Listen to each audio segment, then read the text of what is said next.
ocultos, risas delirantes en el laberinto de mi condición. Vaga mi secreto por mares errantes y me lleva la ilusión. C'était une expérimentation qu'on avait envie de faire. Et après, donc on a eu des premières idées de chansons. Après, on s'est dit que ça serait super si elles étaient chantées par des femmes. Qu'on pensait à des chanteuses, à différentes chanteuses. Et petit à petit, on a restreint le cercle de plus en plus. Et on a eu la chance d'avoir Catherine, qui a bien voulu chanter une ou deux chansons pour nous. Et c'était un peu la révélation, en fait. Elle s'est révélée le casting idéal pour ce qu'on avait envie de faire, avec son background, pour son talent, tout simplement. Catherine, vous, comment est-ce que vous avez accueilli cette invitation nouvelle? Avec beaucoup de plaisir et j'ai ressenti un petit frisson. Je me dis, ah oui, je vais chanter du tango, chouette. J'étais très contente. On connaissait, il y a 30 ans maintenant, Marcia Baila était une chanson déjà influencée par des couleurs argentines, des couleurs tango. Donc c'est une culture que vous connaissez bien, que vous aviez suivie. Par exemple, vous aviez suivi les aventures de Gotan Project, dont vous faites partie aussi.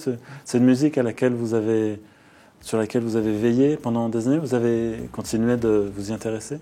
J'ai suivi un peu Gotan comme ça, mais pas tant que ça, mais je les aimais beaucoup. Et puis j'aimais beaucoup aussi le tango instrumental de Piazzolla, des gens comme ça.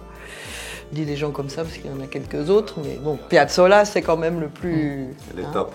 C'est le top, voilà. Comment ça s'est fait une fois que vous aviez défini l'approche de la composition, de l'interprétation pour les couleurs? C'est un disque assez produit, avec des couleurs instrumentales assez originales, qui n'est pas du tango traditionnel. Vous êtes dans la continuité de ce que vous avez fait aussi avec Gotan Project, avec d'autres couleurs?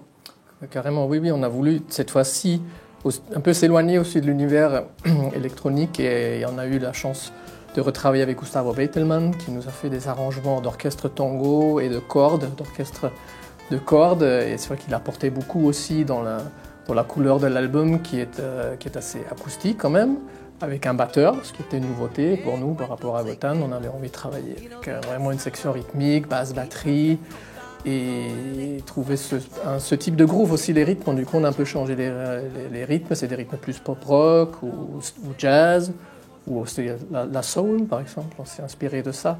Est-ce que c'est difficile d'innover? Alors, le titre de l'album c'est New Tango Songbook, c'est-à-dire un nouveau répertoire tango. Est-ce que c'est une musique dans laquelle il est facile de proposer du neuf, d'innover, d'apporter un nouveau répertoire? C'est difficile. C'est un défi et c'est notre pari. Parce qu'effectivement, comme c'est une grande musique, il y a un répertoire établi, des classiques. On ne aime, mais on ne peut pas seulement faire des reprises. Pour nous, le tango, ce n'est pas la musique classique qui est déjà fermée. Et ce n'est pas que dans la musique, en fait, c'est aussi, comme c'est des chansons, il y a quand même des paroles, donc il y a des mots, et on essaye de raconter des histoires d'aujourd'hui, parce qu'il y a des chansons qui ont été écrites il y a 50 ans, voire plus, peut-être il y en a qui sont très universelles, mais ils ne racontent pas forcément des choses d'aujourd'hui ou des thématiques qu'on n'aurait pas abordées à cette époque, qu'on aborde aujourd'hui. On essaie aussi de faire un peu ça. Oui, on aime composer, on aime ça.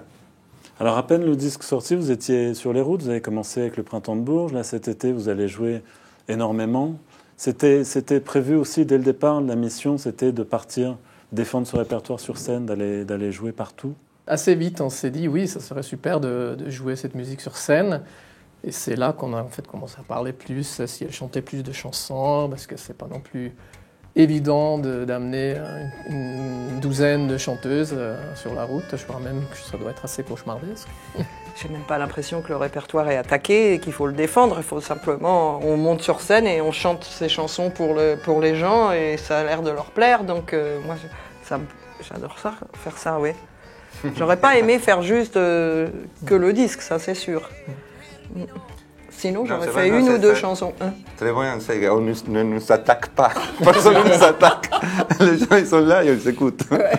Mais on s'attaque à essayer d'aller par le monde et de passer aussi les frontières où Catherine elle est très, très, très connue, et qui est plutôt la francophonie, et aller au-delà.